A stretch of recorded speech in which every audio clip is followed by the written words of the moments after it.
Hello à tous, j'espère que vous allez bien. Aujourd'hui on se retrouve pour une vidéo série versus livre. Alors je vais en faire très rarement puisque je lis pas énormément, mais là j'ai lu les livres Bridgerton et j'ai trop aimé, je les ai trop aimés. La série est sortie juste derrière, bon c'était prévu hein, de les lire juste avant la série et j'ai trop aimé.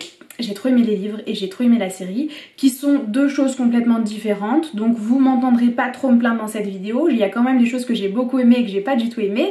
Si vous n'avez pas encore lu les livres, que vous comptez pas les lire parce que vous trouvez ça trop long, que vous les avez lus mais que vous vous souvenez plus bien, j'ai décidé de faire une vidéo. Bon, à la base c'était un TikTok, puis c'était un peu long, mais je l'ai quand même mis sur TikTok, mais je vais quand même le mettre sur la chaîne aussi. J'ai fait un résumé chapitre par chapitre du livre qui dure, je crois, 25 minutes. 25 minutes, 26 minutes, quelque chose comme ça, parce que ma soeur, je pense pas qu'elle va le lire, mais elle voulait savoir ce qui se passait pour comprendre un petit peu ceux qui se plaignent de la saison. Après, je vous avoue que je comprends certains, il y en a d'autres, je les comprends pas du tout parce qu'il y a tellement de choses qui étaient mieux dans la série que dans le livre. Et après tout, c'est pas une copie, c'est pas un copier-coller, c'est inspiré de, et j'ai adoré en tant que lectrice j'ai adoré être surprise par, oui, j'ai adoré être surprise par la série aussi. Donc voilà, j'ai décidé de vous faire comme une revue, donc avec ce que j'ai aimé, ce que j'ai pas aimé, sauf que là je vais comparer le livre et la série. Donc j'espère que cette vidéo vous plaira. En tout cas moi j'ai juste hâte de la filmer parce que j'ai plein de choses à dire. Je sais pas à quel moment je vais avoir moins de choses à dire, mais là en tout cas, là vous allez être servi de vidéos sur Bridgerton parce que j'ai adoré cette série.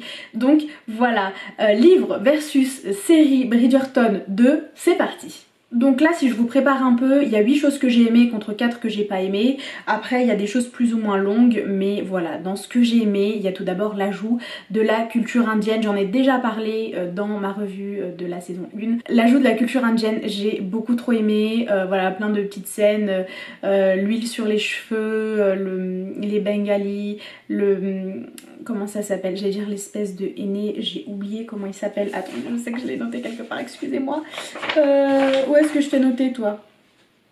Les bijoux des filles, le fait qu'elle s'appelle Didi est bonne, genre ça veut dire grande soeur, grand frère, grande soeur, petite soeur plutôt.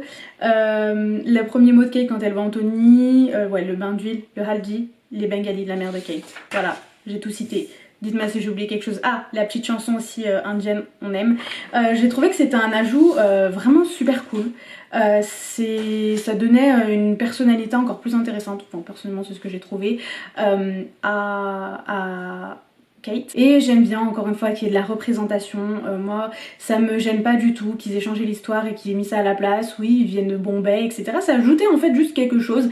Ça m'a pas choqué. Et puis en plus de ça, ils ont quand même gardé le nom des Sheffield dans le nom de jeune fille de la mère de Kate, et ça aussi j'ai beaucoup aimé. Autre chose, Kate appelle sa mère maman alors que dans le livre elle l'appelle pas maman et elle comprend même pas elle-même pourquoi, parce que bah, elle l'a élevée et qu'elle connaît que elle en tant que mère. Mais au final j'ai bien aimé qu'elle l'appelle maman, j'ai trouvé ça même assez cute. Aussi j'ai aimé qu'il change l'âge de Kate. Kate dans le livre elle a 21 ans, considérée comme une vieille fille, alors que Anthony en a 29 si je me trompe pas. Là Anthony il a toujours 29 dans la série mais elle a 26 ans, ça fait plus vieille fille. Écoutez-moi, de vous à moi, 26 ans pour moi c'est pas du tout vieille fille, mais ça fait toujours moins jeune que 21 ans, parce que 21 ans ça aurait fait trop, c'était pas compréhensible, même si oui à l'époque oui 21 ans c'était considéré comme vieille fille.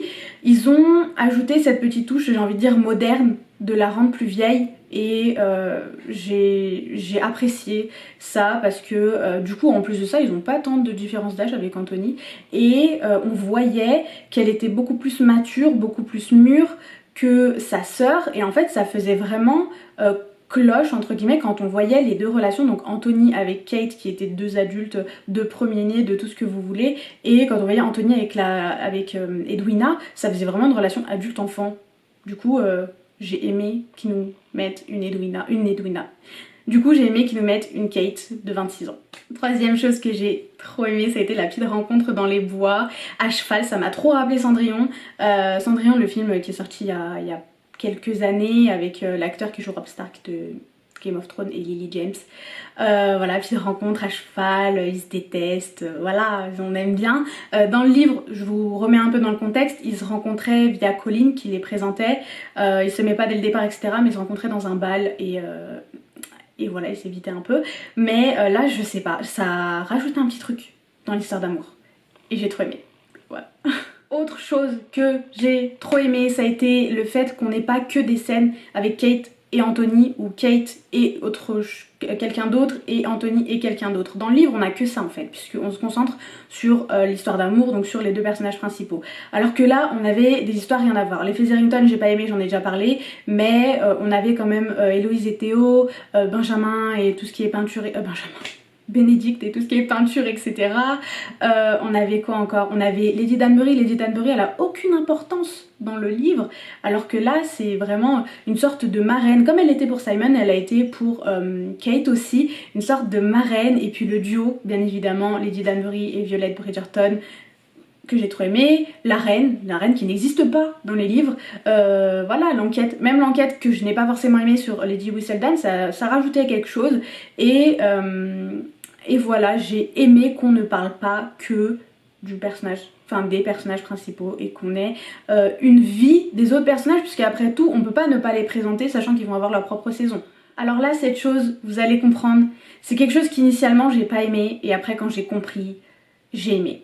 En fait, le cœur du livre, c'est le fait que Anthony, il est traumatisé par la mort de son père, et qu'il est certain, étant donné que son oncle, donc le frère de son père, et son père sont morts jeunes, à 36 et 38 ans respectivement il me semble, il est persuadé que lui-même va mourir jeune, et il veut pas s'autoriser à aimer, et voilà, ça c'est vraiment la grosse partie du livre. Tout comme dans la saison 1, hein, c'était Simon qui avait décidé de ne pas avoir d'héritier parce que son père l'avait traumatisé. C'est ça le gros truc. On en a parlé dans la saison 1, par contre là on n'a pas du tout parlé de ça. Mais, quand on a vu les flashbacks avec la mort de son père, son changement d'humeur, hein, il était heureux, innocent, etc. Il s'est retrouvé avec toutes les responsabilités, à quel point sa mère elle était détruite. On a toujours, tout le long de la saison, son obsession avec le temps. Il parle de temps, il parle de responsabilité, il parle d'être un gentleman, il parle de plein de choses, et surtout on le voit tout le temps avec sa montre. Donc on sait qu'au fond il peut penser ça. Il en parle pas, mais au fond il peut penser ça. Il dit souvent qu'il a pas le temps, et sa mère lui dit même à un moment donné, il va falloir mettre le temps, il va falloir créer du temps. Elle lui dit ça, vous savez, quand il dit qu'il est pas allé voir Kate pendant sa semaine de coma. Bref, on a quand même une histoire, une trame très importante qui fait qu'on comprend Anthony et on comprend pourquoi il est comme il est. J'ai adoré, mais qu'est-ce que j'ai pleuré sur les scènes de flashback. Voilà, quand sa mère, voilà, elle est à deux doigts de mourir pendant l'accouchement. Il se retrouve avec ses frères et sœurs, la responsabilité de ses frères et sœurs. J'ai aimé qu'on voit ça. Voilà, j'étais déçue hein, à la base, je me suis dit non mais on va pas parler du truc principal, et puis au final ça s'est quand même bien rattrapé. Il avait quand même un traumatisme qui était lié hein, à la mort de son père, donc j'ai rien à redire, je vais le mettre dans la catégorie j'ai aimé. Et voilà. La partie de Pai Mai, de Pall Mall, je l'attendais, c'était une de mes scènes favorites du livre, et on l'a eu. Alors il n'y avait pas les mêmes personnes puisque Simon il était censé être là, et je crois que c'était Héloïse qui était pas censée être là. Au final j'ai trop aimé, ça m'a vraiment... je comprenais pas trop dans le livre comment ça se jouait. Genre voilà, je comprenais sans comprendre, mais j'aimais quand même. Alors que là j'ai vu, on n'a pas eu de boule dans la... C'était quoi? C'était une rivière ou un lac. Là à la place, excusez-moi mon téléphone il n'arrête pas de sonner. Ah. C'était pas dans un lac mais dans la boue, et puis derrière il y a la scène de la boue, on a eu Anthony qui rigolait, et je crois que c'était la première fois qu'on voyait réellement Anthony rire. Donc j'ai trop aimé hein, la scène du Pai Mai, c'était une scène familiale. Puis il y avait Daphné, on voit directement que qu'en fait Kate elle est limite comme la famille, elle s'adapte, alors qu'Edwina pas du tout. Franchement j'ai trop aimé. Encore une fois, je sais que je vais beaucoup le répéter dans toutes mes revues, j'en suis déjà navrée, mais il faut en parler. Et voilà, j'ai aimé, je peux déjà le dire, hein, du coup le Pai Mai de la fin, le fait qu'ils aient rajouté ça.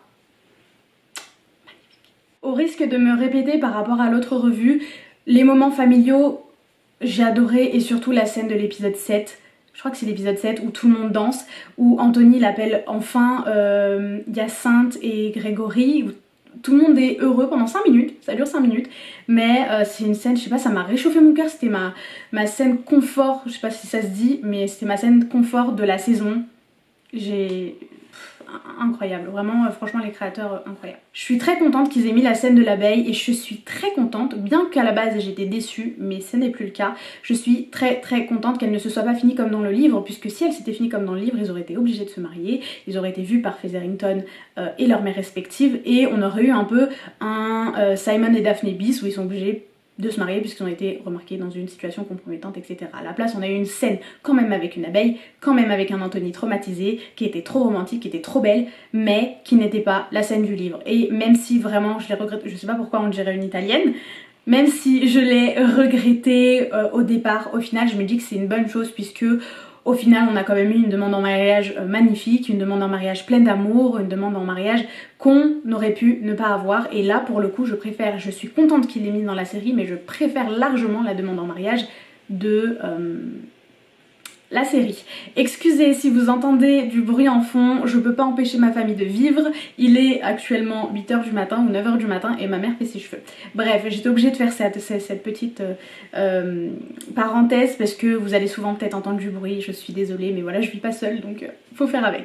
Ils ont mis l'obsession d'Anthony, je sais pas comment, mais ils ont réussi à le faire. Ils ont mis l'obsession d'Anthony pour l'odeur, de Kate qui a un mélange de savon et de lisse. Ils ont réussi à mettre ça.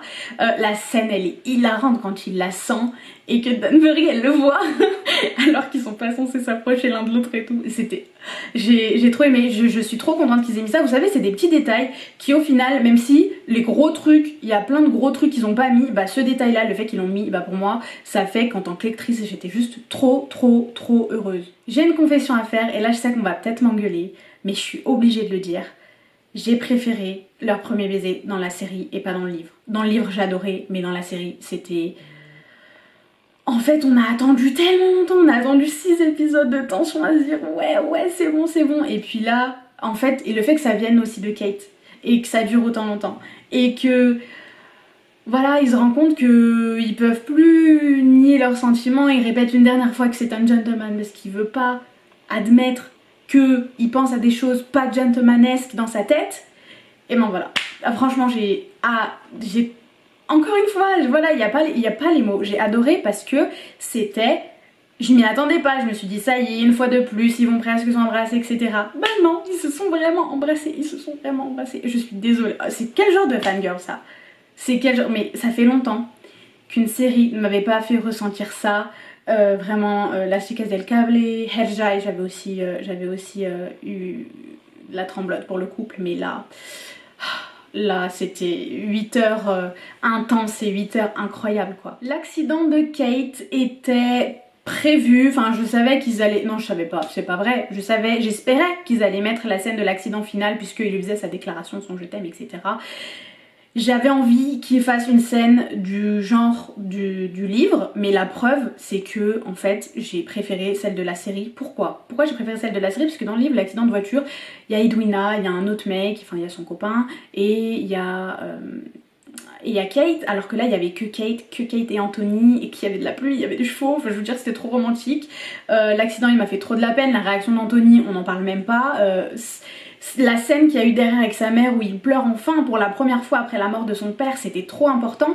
Et surtout, je me suis rendu compte qu'en fait il lui avait dit je t'aime pendant l'accident dans le livre. Pendant l'accident il a dit non mais je t'aime, etc. Alors que là on a eu le je t'aime bien après, on a eu vraiment la scène de l'accident et la scène du je t'aime avec la scène de la demande en mariage qui était incroyable et c'était deux choses séparées. Je n'ai pas encore une fois pas aimé dans le livre hein, mais en fait dans la série c'était tellement mieux. Après voilà l'accident, une semaine de coma et puis elle se réveille pour danser. Voilà, mais est-ce qu'on veut du réalisme? Pas forcément. Est-ce que c'était trop romantique? Absolument. Est-ce qu'on va se plaindre? Non. Dernière chose que j'ai beaucoup aimé, ça a été que la scène finale ce soit pas la vraie fin de la série avec le 10 ans plus tard, parce que du coup là on sait qu'on va avoir une saison 3, on sait qu'on va les revoir, on n'a pas besoin de savoir qu'ils vont avoir un happy ending, on le voit le happy ending qui est d'ailleurs incroyable. Voilà, ça nous ouvre encore à une saison 3 pleine de belles scènes romantiques entre eux, même si oui ce seront pas les personnages principaux, mais on sait qu'on va les revoir et j'aime ça, j'aime me dire que l'histoire n'est pas terminée, qu'ils finissent certes heureux, mais qu'elle n'est pas terminée, et on sait très bien que comme c'est pas les personnages principaux de la saison 3, il n'y aura pas de problème pour eux dans la saison 3, ils seront juste heureux et on aura les scènes qu'on a méritées, parce qu'on n'a pas eu trop de scènes de heureux, et ça je suis pas contente. Mais c'est pas grave, on fait avec. Place autour des scènes que je n'ai pas aimées, des choses que je n'ai pas aimées, des adaptations, des changements qui ont été faits que je n'ai pas aimés. Il y en a pas tant que ça, mais il faut quand même en parler. La première chose, c'est qu'on n'a pas eu la peur du tonnerre de Kate. C'était dommage parce que ça a amené à deux belles scènes dans le livre. Là, elle dit qu'elle aime pas, mais elle est pas traumatisée et tout, et on n'a pas eu la scène de la bibliothèque. Et du coup, j'étais un peu triste. Parce que c'est une scène dans le livre que j'ai apprécié, que j'ai aimé, que j'ai dévoré, et là le fait qu'on l'ait pas, bah oui, j'étais un peu dégoûtée. Aussi tout ce qui est l'accord avec les Sheffield, etc. Je suis contente que ça ait été bouclé assez rapidement dans la série parce que je trouve que même si Anthony les a trop bien défendus et que Kate et sa mère se sont aussi très bien défendus, je trouve pas que c'était nécessaire. Mis à part le fait qu'on a vu Thor Pendragon de Merlin, l'acteur, j'ai oublié son nom, Anthony Head, je crois qu'il s'appelle comme ça. Franchement, s'il s'appelle comme ça, ma mémoire elle est incroyable. Pour tout sauf pour les cours, mais bon. Troisième chose que je n'ai pas aimé, ça a été le fait qu'on n'ait pas eu de mariage. Je veux dire, sa soeur, elle a eu droit à un mariage de fou, etc. Et certes mal terminé, mais voilà. Moi, je voulais absolument voir un mariage. Il était simple dans le livre. Il était pas... ouais, voilà, il était simple, il était pas gros. C'est un mariage familial, etc. Mais on méritait au moins ça, parce que ça, on sait qu'on va avoir de belles scènes dans la saison 3. Mais on n'aura jamais un mariage. Et ça, c'est vraiment trop dommage, parce que... voilà, je m'imaginais trop en plus un mariage mixte, indien, anglais, et j'en ai déjà parlé dans la revue globale, mais je m'attendais à quelque chose de beau, de fou, d'incroyable, et au final on n'a pas eu, il y a eu un saut comme ça dans le temps qui n'était pas grand, mais voilà, on les voit heureux à la fin. Je me plaindrai jamais du happy end, mais c'est vrai que c'était dommage, on méritait quand même un mariage. Il n'y a pas une vidéo que je ferai qui ne contient pas un avion. Et enfin, pour terminer, la chose qui va sûrement être la plus longue mais dont il faut absolument parler puisque c'est la chose que j'ai détestée. J'en ai déjà parlé dans ma revue puisque même en tant que non-lectrice, ma soeur elle a pas aimé et beaucoup n'ont pas aimé, c'est le triangle amoureux. Il n'avait pas sa place. Anthony, dans le livre, c'est comme un grand frère. Pour Edwina, certes au début il lui pense que voilà, mais non, c'est comme un grand frère. Puis elle, après, elle trouve quelqu'un, elle en veut pas à sa soeur, il n'y a pas tout ce qui est disputé avec sa soeur, ça va pas, il n'y a pas de demande en mariage, il n'y a pas de mariage, il n'y a rien. Non, non, non, non, j'étais pas d'accord, j'étais saoulée, c'est parti trop loin, après elle a mis trop de temps à en vouloir à sa soeur pendant 2 épisodes là, jusqu'à ce qu'elle ait l'accident. C'est bon, à un moment donné, quand elle nous a fait trop rire quand elle a dit, quand elle a remarqué, et puis elle a dit j'étais vraiment si aveugle que ça. Bah oui, dans le livre, et je l'ai cité dans la vidéo où je parle du livre, elle dit clairement à sa sœur qu'elle l'avait remarqué, qu'elle comprend même pas comment les autres n'ont pas pu remarquer qu'il y avait un truc, une tension entre Anthony et Kate, quoi. Et elle dit bah j'avais vu, je suis heureuse, et puis Anthony ça devient une figure paternelle, il veut payer sa dot, il veut rencontrer son nouveau mec, enfin je veux dire voilà, il y a plein de choses. Donc pourquoi avoir fait ça? Ça m'a vraiment genre saoulée. Au final tout est bien qui finit bien, mais voilà, ça a pris quand même une grosse partie de la saison, j'étais quand même déçue, je savais pas trop comment ils allaient s'en sortir étant donné que le mariage était organisé par la reine, etc. J'ai pas parlé super vite là. Bref, ça se voit que je suis un peu pressée parce que j'ai encore une vidéo à tourner et que j'allais chercher mon neveu à l'école. Mais bref, au moins j'ai parlé de ce dont je voulais parler. Ça c'est mon avis personnel. Encore une fois, je sais qu'il y a des gens qui ont lu les livres et qui étaient plus que déçus. J'ai vu plein de TikTok avec des gens qui balançaient le livre. Non, faut pas penser comme ça. Au contraire, on a 2 histoires. On a les mêmes personnages, on a 2 histoires, 2 visions de l'histoire, on est 2 fois plus chanceux. C'est pour moi des histoires qui se complètent puisqu'il y a eu des scènes que j'ai préférées dans le livre et des scènes que j'ai préférées dans la série. On a cette chance d'avoir lu un livre, d'avoir imaginé des choses et d'avoir eu une représentation avec des costumes incroyables, avec des tenues incroyables, avec des acteurs incroyables, avec une alchimie incroyable, avec une tension incroyable. Là, il y avait limite plus de tension dans la série que dans le livre. On a eu moitié moins de scènes olé olé que Simon et Daphné, et pourtant la tension a été présente et on ressentait tout. Franchement, j'ai énormément aimé. C'est une saison qui était géniale, j'ai hâte de lire les livres et j'ai hâte de voir comment ils vont faire pour adapter les autres livres, puisque l'histoire de Daphné et Simon y ressemblait très fortement, celle-ci un peu moins. Donc vraiment j'ai hâte de voir ce qu'ils nous ont préparé, ce qu'ils nous ont concocté pour la nouvelle saison. Donc voilà, c'est tout pour cette vidéo livre versus série, j'espère qu'elle vous a plu. Donnez-moi vous votre avis en commentaire sur les livres et la série, sur ce que vous avez aimé, ce que vous n'avez pas aimé, est-ce que vous êtes d'accord avec moi, est-ce que vous n'êtes pas du tout d'accord. Vous savez, j'adore parler en commentaire, donc allez-y, lâchez-vous. Voilà, j'ai trop hâte de lire la suite des livres. J'espère encore une fois que cette vidéo vous a plu. Moi je vous fais d'énormes bisous et je vous dis à bientôt. Bye bye.